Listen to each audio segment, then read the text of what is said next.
Wish you were one of those influencers with raving fans who binge on your every word, consume all your content, buy everything you have to sell, and demand even more? Then stay tuned while Authority Magazine columnist and BuzzFeed contributor Tracy Hazard shares strategies, tips, and tactics from top videocasters, podcasters, authors, and social influencers on creating that bingeable factor. Now, let's join Tracy as she explores how to rise above all the digital noise with the binge factor.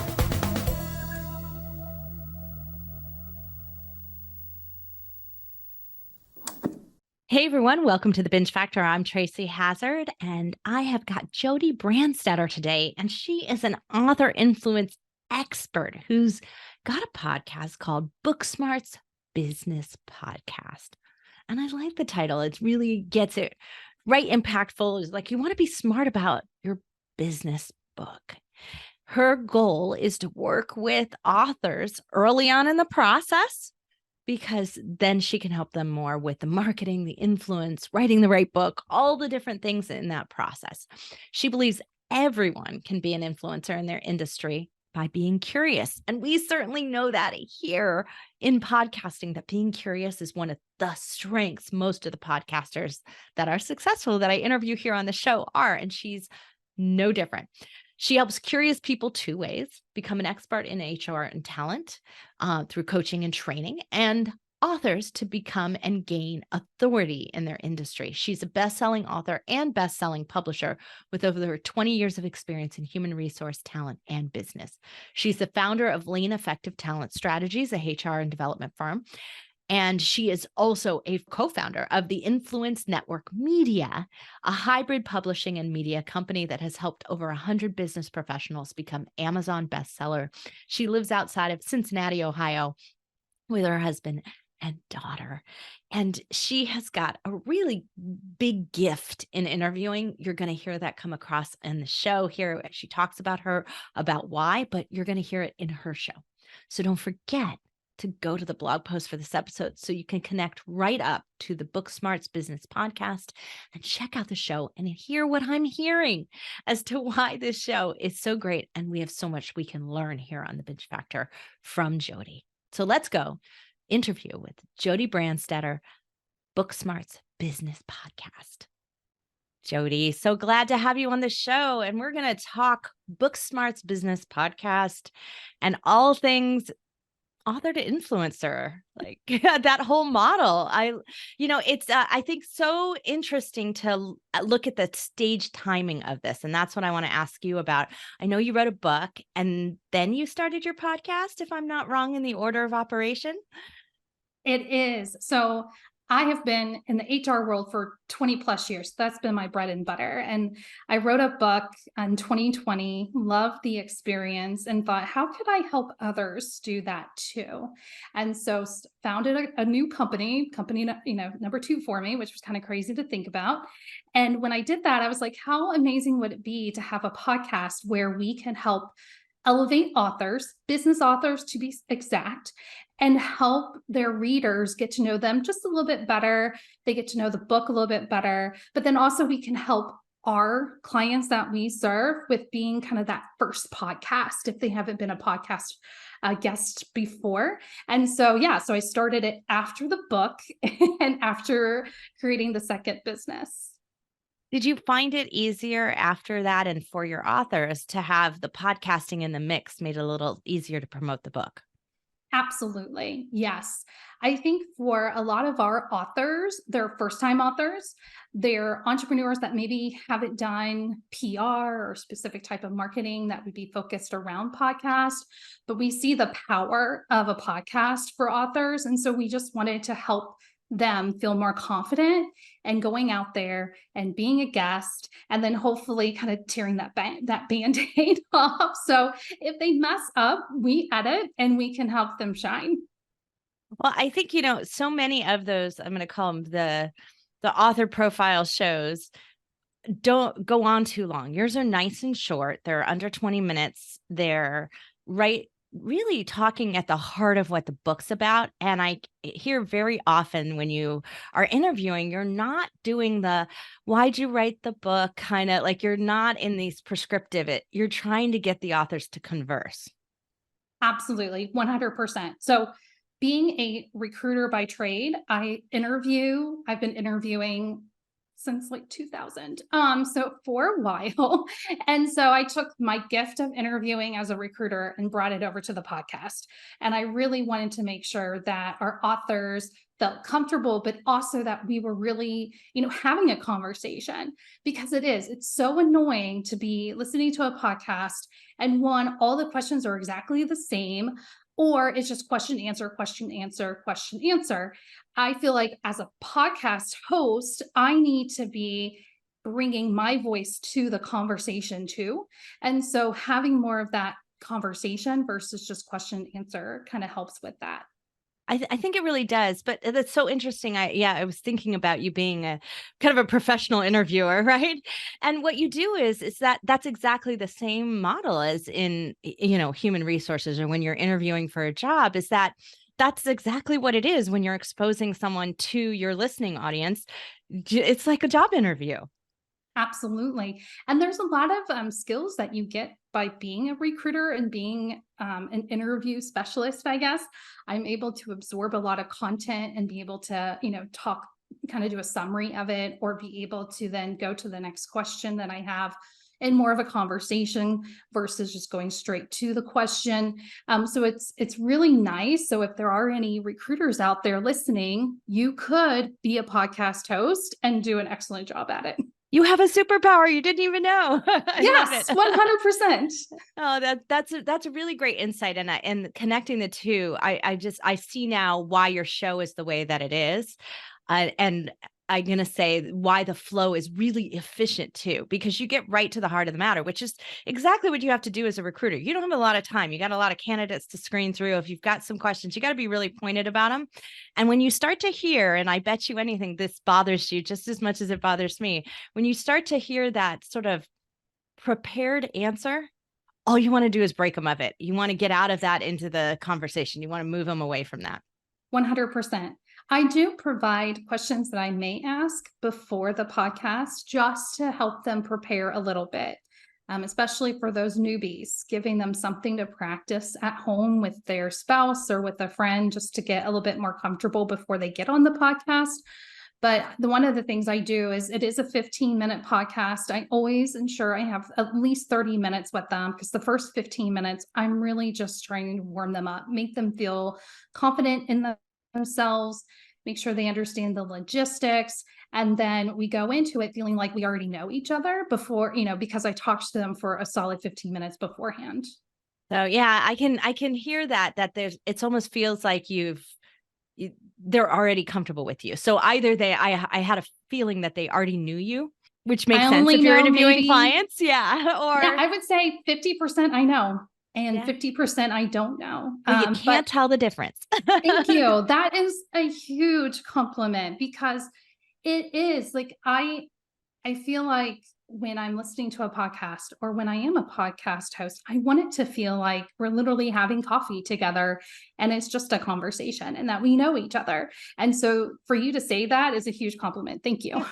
Well, yes, it is your binge factor. It's this binge factor that you have kind of like a tight and directed intimacy with your authors. And I think that makes for a better promotional piece for them on the other side. And sometimes we forget about that value to the guest side of them, that they need something that's really concise and specific to share out, not something maybe that as long tail as we're doing for our own show purposes.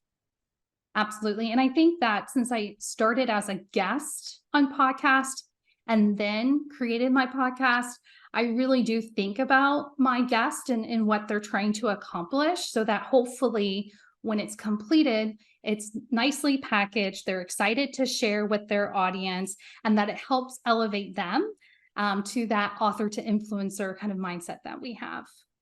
Well, speaking of author to influencer, what are some real, I'm going to say, difficulties that authors have, or challenges that authors have trying to create that influence? I mean, I think most of them come in believing like, I write the book and it's done and I've got influence, but you and I both know it doesn't work like that. Absolutely not. And I think that's one of the detriments of people who don't know that it's not just writing the book.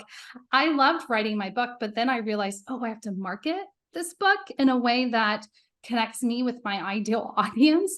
That was a whole job itself. In fact, I feel like that took more time, energy, and effort from me than actually writing my book. And so for an author, one of the things that I experienced was once I got my book out and I published it, I was kind of exhausted. I'd read it like, I don't know, 10, 20 times through the editing process. And then I market, I went for Amazon bestseller. That was a goal of mine. And so then I was, constantly asking people to buy it for launch day. And then all of a sudden afterwards, I just wanted to take a vacay. I just wanted to go on vacation from this book. And you can't go on vacation Like, immediately it's launched, after. I'm done. Yes, and you can't. You have to keep pushing through. And that's where planning and having things ready to go is really beneficial for authors to elevate it. So being able to think about, well, what are the different talks I might want to present, to conferences or to organizations that are around my book while I'm writing? You're already in that creative content piece. Why not, jot some ideas down for presentations you can, build from there, or think about, making that podcast list while you're still writing so that you can, hit the ground running, trying to become a guest on podcast instead of waiting till the very end and then saying, oh, now I have to do all this research or hire someone to do this for me. And there is a little bit of a lull, and you just really don't want a lull right after you launch your book. Oh, so true. Now, how early do you get involved with authors? At the very beginning for most of them. So we are a hybrid book publisher. So we will help with the whole writing process, to designing their cover, to formatting, to publishing it, as well as marketing it. So we work with groups of people who want to write together. So our collective book opportunity. And then we also work with solo authors. And we do have some that just want us to do very specific things like launch their book, market their book, make it an audio book. It's already been launched. So we can be at the very beginning to the very end, helping them, with whatever they're wanting us to do. Well, that's so good, because I think when you're catching them at that earlier stage, you can be a little bit more influential in how they capture content for later marketing. A lot of times I get the authors and it's like way too late, right? By the time they're like, I'd like to start a podcast. And I'll be like, but you launched your book 2 months ago. So, wow, we got a lot more work to do now, right? Absolutely. I think when you, right at the very beginning of saying yes to being an author, you have to know the goal that you have for that book. And as a business author, your goal is not royalties, and it shouldn't be. It should be, I want to, move into this new role at my organization. And by being an author, it's going to influence that decision. Or I want to increase my clients. I want to start a business, whatever that goal is, know it up front. And then while you're writing, we're also looking at your marketing strategy. That way the marketing strategy is tied to who you want to read the book and the overarching goal that you want that book to have for you professionally. So now let's talk a little bit about Amazon. And you've got affiliate links into all of your episodes, which I find not the biggest payoff for a lot of people. It's a little, it's residual income and you should do it, but is it really big enough? I don't know. But how can an author maybe get more of those affiliate links going in places? Well, I kind of agree with you on affiliate links. It's not, we're not making any like amazing money off of it. I think, again, like you were talking about, it's, residual income. I always talk about, there's a game that's played and you should be a part of the game. So, if that is a game like the affiliate is, then do it. And so for us, we did it literally because if I'm going to be out talking to authors and sharing their gifts of their books, I would like a little piece as a thank you, because we don't charge for our podcast. It's a free podcast for our authors. We gift everything to them that we do. So this is just one way for us to kind of monetize our podcast. But I think for authors, one, you definitely want to look at the affiliate program, see if you can be one, right? It was not Well, that because you can hard. do that on your own book. Like that's an Yeah. an unknown thing that most people don't realize is that, look, if I go on a podcast that doesn't have an affiliate link program, you can give them yours. And they'll put it Absolutely. in because they don't know the difference. They have no idea. They're just like, oh, that's your book link. Okay, great. And it's got your affiliate built into it, which, Absolutely. yeah. And you were talking about the game. So I do want you to mention what you mean by the game. You're talking about the game that if you drive traffic into Amazon, you get more on the other side, right? Correct.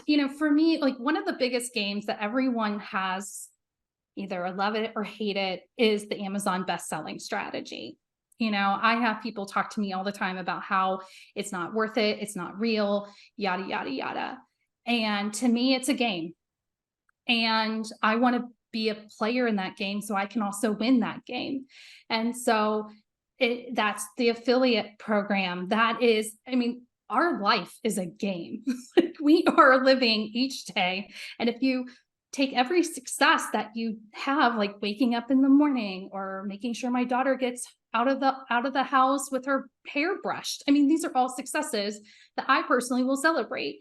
And that is my game, is that I'm going to celebrate every achievement that I have, big and small. And so, yeah, I'm going to be an Amazon bestselling author and publisher because I see the benefit of that game. Visibility, credibility, opportunity are all there. So with an affiliate link, that is a game of getting money without really doing much, right? So you have a link, you're sending it to people, you're sharing it, you're providing, opportunity for them to find a book that they wouldn't have known about without you marketing it. So that to me is a game. I don't disagree with you. I think that we so underestimate the value of playing the algorithmic game, whether it's on social media or whether it's on Amazon or whether it's in podcasting with the apps. And I talk about this all the time on my other show, Feed Your Brand, but it's an optimization game. And the reality is if you want your book to be seen and found and you want people to buy it, you have to play the game of showing up in the search engines, or you're just not visible. Exactly. Yes. Yeah. Yeah. And that's what I always tell all my authors. Like, if someone else is playing the game, why aren't you? Why aren't you? This is it's the cost of doing business. It's the cost of being an author nowadays. Absolutely. Yes. And there's benefits, and it's simplistic most of the time. It doesn't take a lot of time. Amazon gives me this beautiful little bar at the top of my link. I get a little link from it and I'm done. And then I can click and see if anyone used my link, and then they automatically put it in my business account. And we literally just save that so that we have some pennies to do stuff with it. Because again, it's pennies. It is not exciting. Just like royalties are not exciting. We wish they were. I wish they were. Yes. But at the same time, like if I can give my book to someone and they benefit from it and they call me and say, Jodi, I need you to help my business do X, Y, and Z, and I get a project from them and I'm truly able to help them, that $3-4 was worth it. So to me, I'd rather gift my book to everyone, make it my business card, than, just leave it on Amazon and hope people find it. I am so glad you are advising your authors this way. And I would love to hear some of the marketing advice that you give on the social media side as well. So, we get a lot of guests on the show, especially author guests, who do a terrible job of promoting the podcast that they've been a guest on. What do you give them advice? Do you give them direction on what they should do with every guest spot that they receive? Absolutely. There's some key, just like no-brainers that every author should be doing. One is actually highlighting it, right? Sharing it on social media. So if I take the time as a host and I create this beautiful graphic for you to use it. That's number one. Use it on social, use it on your website, use it wherever people might connect with you. So, you can even put it in your email signature and highlight that for the month. And then next month, highlight something different. I don't know if people know this, Tracy, but you can edit your email signature whenever you want. It's shocking. It's amazing that you can do this, but you can. So people do it, like, do you have your book on your email signature? If not, shame on you. I so agree. We actually have a rule in my company that you have to look at it once a month. Like, we have an alert that we send out in our company because I have 88 employees. So we send out an alert that says, everybody, take a look at your signature. Is it out of date, or add something new, add the latest episode in, whatever it might be. Amen. That is amazing. That's brilliant, because I can tell you that I have seen success for myself in general by adding specific things to my email signature. I added all of the as seen by all the different media that I had, and I can tell you that I got a new quote in my top, website that I wanted to be quoted in after I shifted my email signature. And I mean, it was an amazing quote, Tracy, but it wasn't like the one that they had, it wasn't like my best work. So I know there was a correlation with my email signature. But sorry, so go back to social media, highlighting it. The other piece is, definitely putting your thoughts around the podcast. So if you highlight it and people are sharing content, like sharing comments and saying, oh, I really found this part interesting, write a blog. Tag the podcast in the blog, or do a LinkedIn article, or go to medium.com and do an article there. But find a way to continue that conversation, because guess what? The host was interested in the conversation.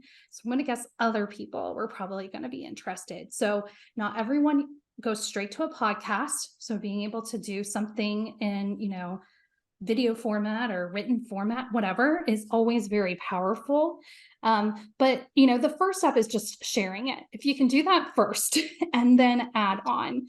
But I think the thing we talk a lot with our authors is the power of repurposing content and how that can really help save you time.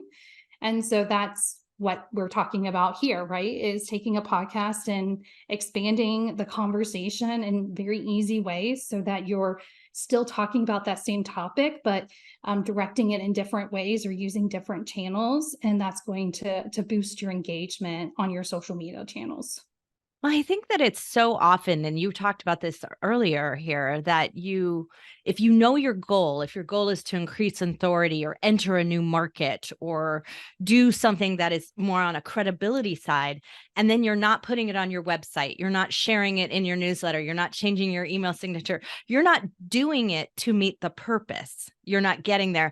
You're narrowly thinking of, I was on a spot and I hope I sold a few books to the listeners, right? Like, that's it. And you and I both know that's highly unlikely because they're listeners, not readers. Mm-hmm. So, I mean, sorry to insult any of my podcast listeners out there, but I know most of you are not readers. Well, and even if they are, if they can't find your book easily from that podcast, they're not going to buy it anyway. You're asking them to make several steps online. And, when I was in recruiting, it was like every time you had to click, it was a 50% drop off just in general. So each time you're asking them to do that click, they may not do it. And so however you can make it easier for them to find you, find your book, find what you've done, the better. Well, and I think that's also really important when we're screening and thinking about who we want to guest on. Some hosts do a much better job of linking in the descriptions and putting out information. And so we just accept guest spots a little indiscriminately and not really thinking about are they going to do an effective job of putting that? Because I'm not in control of how it appears in a feed or how it appears in the listing for the podcast. So I always check that. And I know that's kind of a subterfuge thing, is like, I'm like, do you do a good job of listing? If you don't, then I'm not going to be on your show. But you know what? We only have so much time in the day. Absolutely. You have to make good, sound decisions on what you do for every moment in your day and in your life. And if it's not helping you with your ultimate goal, or you don't see the benefit, don't do it. I remember when I was first looking at being a guest on podcast, I 100% listened to at least one. I looked at the reviews.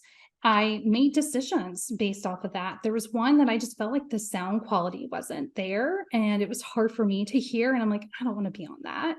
I had another one who had a very low rating because of just one specific episode. And I listened to it and I didn't believe in what they were saying. And so I chose not to pitch myself to that podcast because, yeah, I mean, what if they said yes? And then then you're stuck doing it. And you're like, oh, I really didn't want to be on that podcast. But you know what? That's so true. Sound is a big thing for me. Is the sound, and it's not like I can't handle a little bit of echo or something like that. Like that doesn't totally bother me, or they don't have the best microphone. That's okay too to me. But when there's like crackles and like annoying pops, you're like, oh, I'm or not. It sounds like they're on the freeway. Yeah, they can't have a good listening base because you know you can't listen to that for a long period of time. Yeah, I mean, it's just like with an audiobook. I mean, I have listened to audiobooks that authors have created themselves, and one, power to them. I had a voiceover do mine because my voice is not going in an audiobook, but I wish they would have listened and heard all the background noise and all because it's so hard to like literally pay attention when you have all those noises in the back. You know, they're not getting what you want. And that's sad. You know, like you desperately want anyone who buys your book to read it or listen to it and get something out of it. Like that's a whole goal. That's the biggest goal for any author. And the podcast, the same thing. You want them to listen all the way through and not crash out because they can't stand the sound from the beginning, right? Downloads are not everything. Play through. Well, and like you said, it's so different, right? When you're reading a book, you have a specific tone that you're trying to accomplish. When you're watching a video, there's a different quality that you're looking for. When you're listening to a podcast, that's audio, there's a quality that you're looking for. And so, yeah, you just want to make sure you do the best so that you can reap the rewards for the time it takes. Because it's not easy hosting and editing and getting a podcast out. This is not just like, oh, it's done in a minute. It takes a lot of time, energy, and effort to do it. Yeah, it does. Well, let's talk a little bit about monetization. And I understand that your model is maybe a little bit more on the authoritative and influence side. So you're probably doing a little bit more of, well, nurturing your client base, which is helping you get referrals and hopefully appealing to somebody else by offering the opportunity of the podcast. So how is monetization happening? And I'm going to say that in terms of return on investment from your time, energy, and money spent on podcasting. Absolutely. So we 100% use it to nurture our clients, to make sure that they feel confident in their book and marketing it. So that's a big piece to our podcast. We haven't tried any of the traditional monetization with our podcast. But the other thing that we do is, we do offer it to other authors.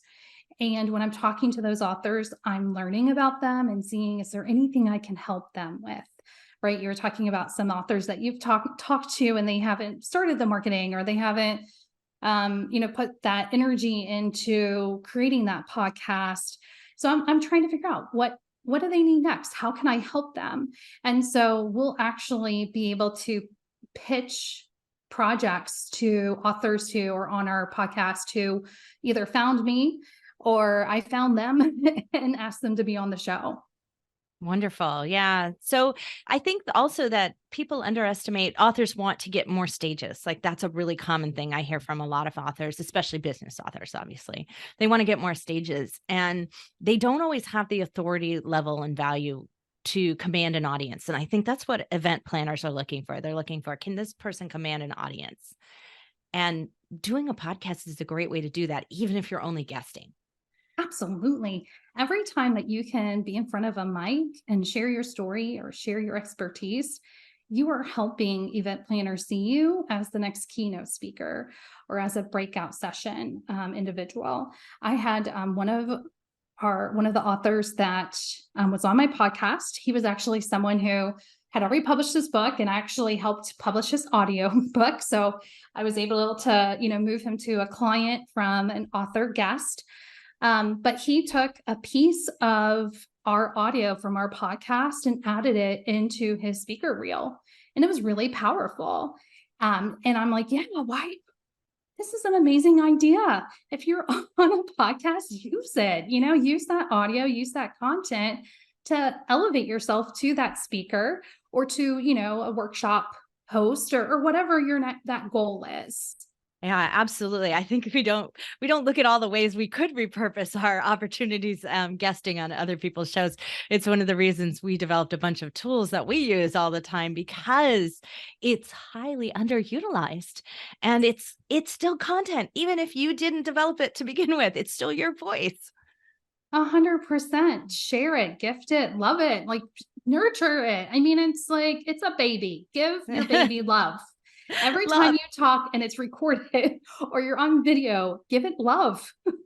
I so agree. That is such good advice, Jodi. I'm so glad you said that. Well, to give you a little love, you are just about, as we're recording this, to publish.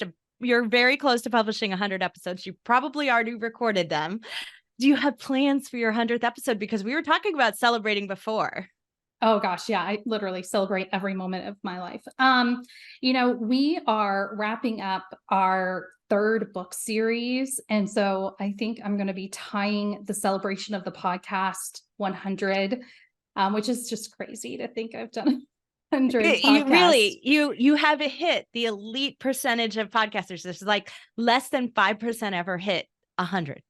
I mean, it's crazy. And just to think, just a couple years ago, I was just a sweet little recruiter, hiring people for jobs. But yeah, I think we're celebrating. We're hoping to actually have a little bit of a bigger celebration with some of our authors and have some in-person time, because we started the business during the pandemic, and so we've only had a few years to get to hang out with everyone that we've gotten to celebrate. So we're going to do something, but it's probably not going to be until September, because school's about to start. And just, I'm going to be a shameless plug.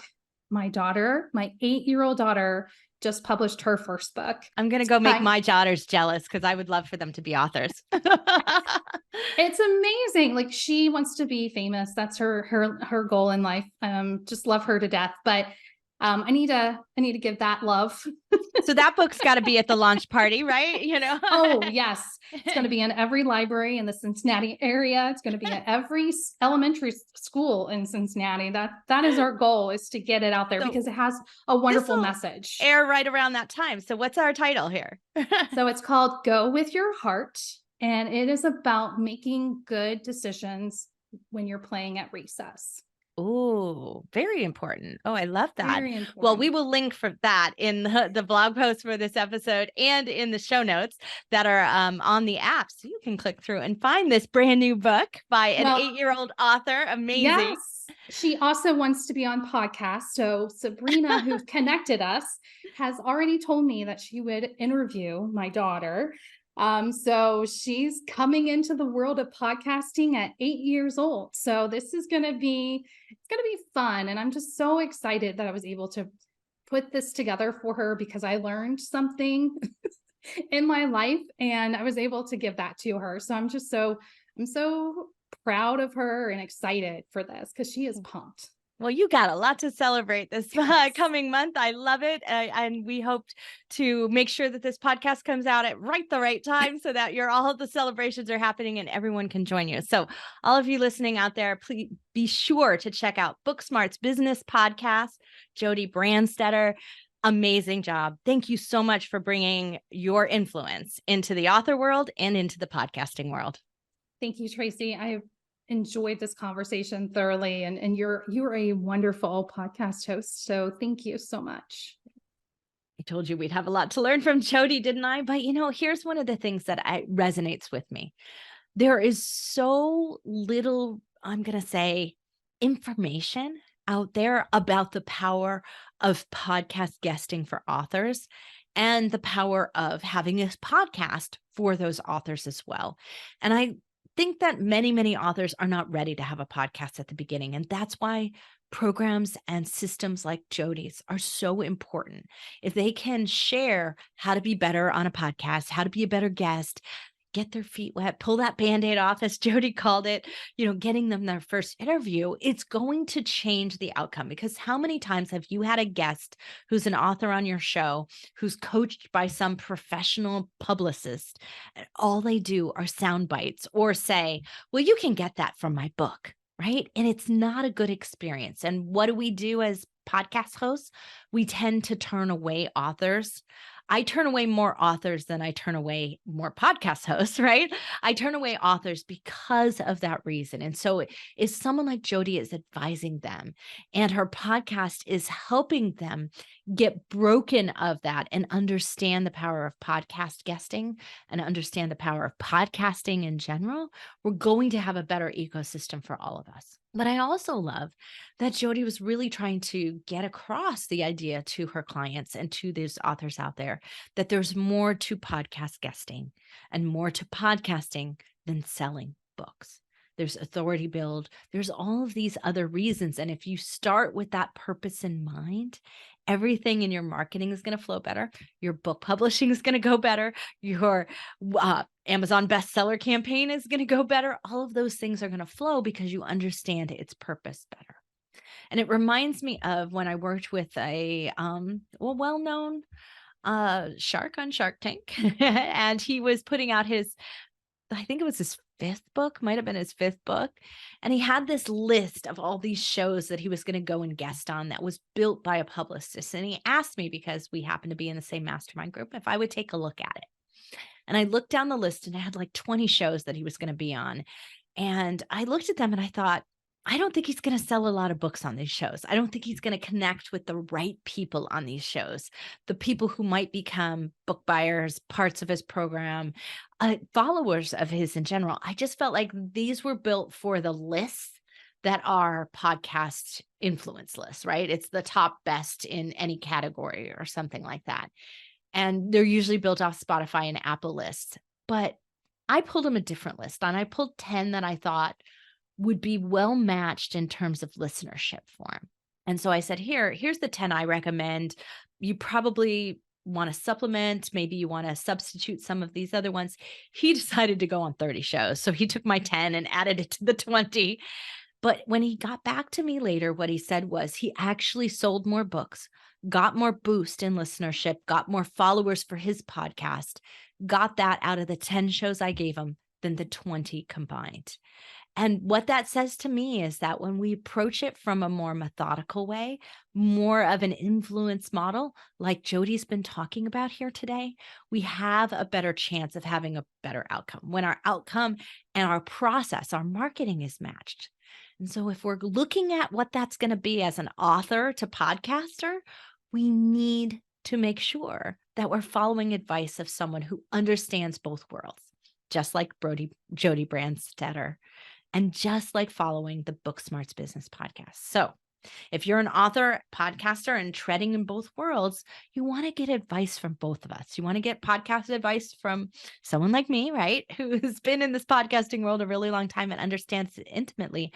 And you're going to weigh that with the advice in the author world too. And so you can make a decision about which pieces of advice overlap. So you can do more with the advice that you're getting. You're going to have a better outcome because of that. So I'm so glad you're listening here to the Binge Factor, and I can expose you to amazing podcasters like Jodi Brandstetter, and I can give you advice that treads into both worlds. So thanks for listening. Don't forget to go to the blog post, connect up with Jodi, connect up with her podcast, check it out, find some advice that's useful to you through that process as well. I'm Tracy Hazard. Thank you for listening to the Binge Factor, and I'll be back next time with a great Binge Factor podcaster.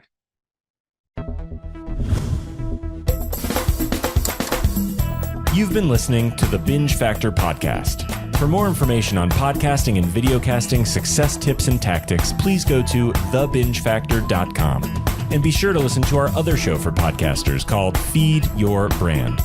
If you'd like to be interviewed on this show, as well as featured in Tracy's column, please go to thebingefactor.com/guest and apply.